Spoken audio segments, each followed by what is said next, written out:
J.R. Richards here with Cal Legally Fit, your resource for health and wellness for California attorneys. Today we're back with the Fit at 50 challenge. We're going to be goal setting. We're going to go through the true baseline test and take a look at our results and set some goals. Here we go.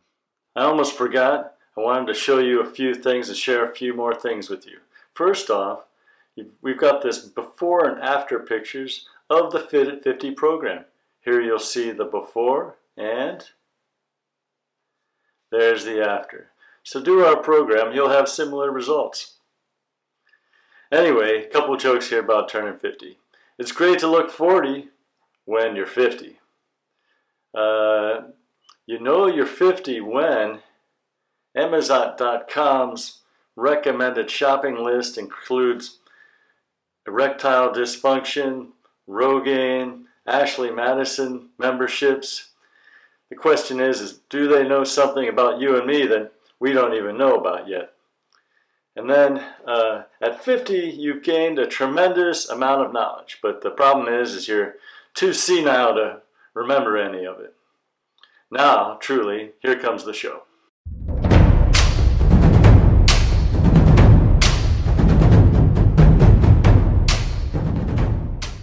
Okay, so here we got it. You may remember the baseline test. Here we have the true baseline test. First thing you're going to do is take your body weight.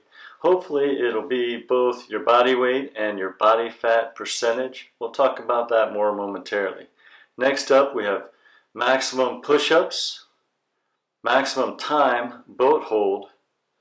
Third, we've got pull-ups. Then we've got jump squats, dips, and a 5-mile run. So the first part of the Fit at 50 baseline challenge or baseline test is your weigh-in. What you're going to do is you're going to set your weight goals. What you'll do is you'll weigh yourself and hopefully get your weight and your body fat percentage. And you're going to set your goals. I'm going to help you a little bit right now with that. But for example, you can have great abs, but because of your body fat percentage, you just can't see them. Like right now, I have neither. You can't see them and they're not great. So, I have some different goals to try to achieve here. But take a look at this chart here from builtlean.com. It's a pretty realistic representation of what you may look like, or what I look like, for example, at different percentages of body weight. Body fat. At about 15 to 18% body fat, you really can't see your abs whatsoever for guys. Anything over 20%, you're pretty much 18 to 20%, you're going to show a gut like I've got right now. For women, it's a little bit different. You can carry a higher percentage of body fat and still look lean compared to guys at the same amount of body fat percentage. Really, what you need to do here is realistically decide what your goal is. Do you really want a six-pack? Do you really just want to look like you don't have a gut? What is your goal? For example, to share with you, me personally, 10% body fat is probably too skinny or too thin for me. For my body type, it just doesn't. It's too little body fat. Also, to get to that percentage of body fat, it's a lot of pressure. You've got to be real serious about your diet, your intake, and your exercise.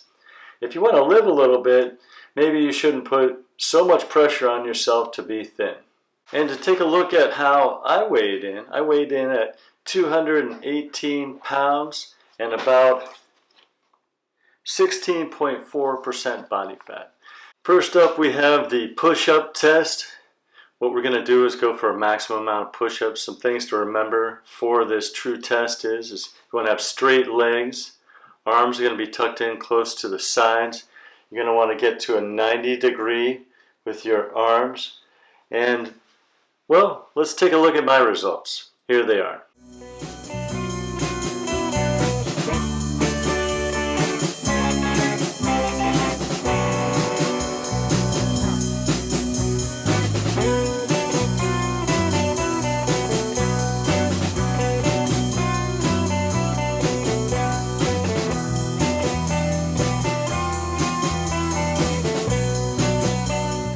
got to 30 push-ups. The question is after 6 months of working out and I retake my true baseline test, what results am I going to try to get? We'll review that towards the end of this show. So after a 2-minute break, we'll go into our next exercise. It is the boat hold. For the boat hold, we're going to hold it for a max time. You want to keep your legs straight, your body bent at approximately a 90-degree angle, and your arms are going to be up over your head. Let's take a look at my results.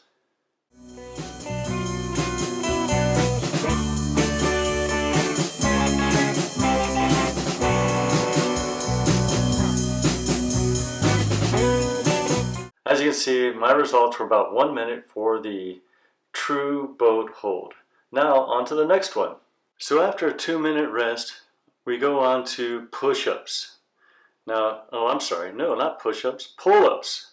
Pull-ups, these are done in a strict form. You're going to have straight legs. You're going to go down to a full extension, and then make sure that your chin gets over the bar. Straight legs throughout the movement. Let's check out my results.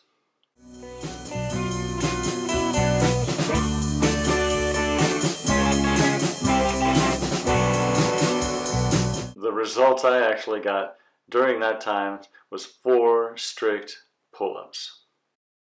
So for dips, it's going to be very similar. We're going to get to a dip station. Legs are going to stay straight. You're going to go down to a 90-degree form at the bottom and then all the way up to the top for full extension. Let's check out my results.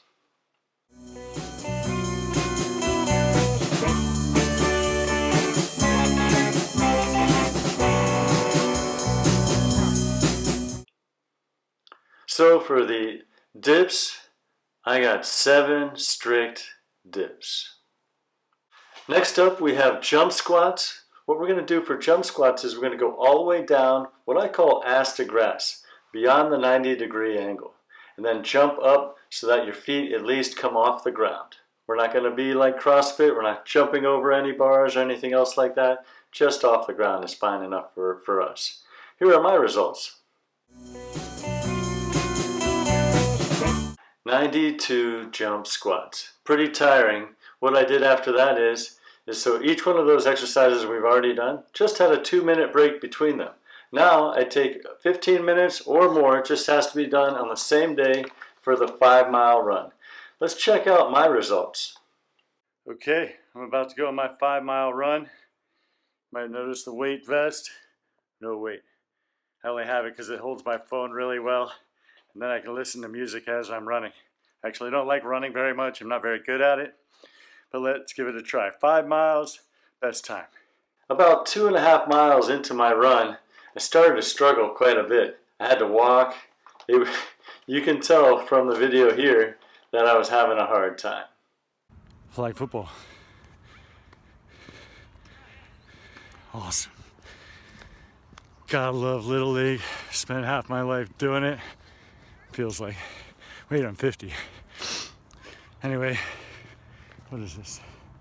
Going around the track. I'm at 4 miles. Rethinking my strategy on the 5-mile thing. Maybe 2. Actually, no, 5's good.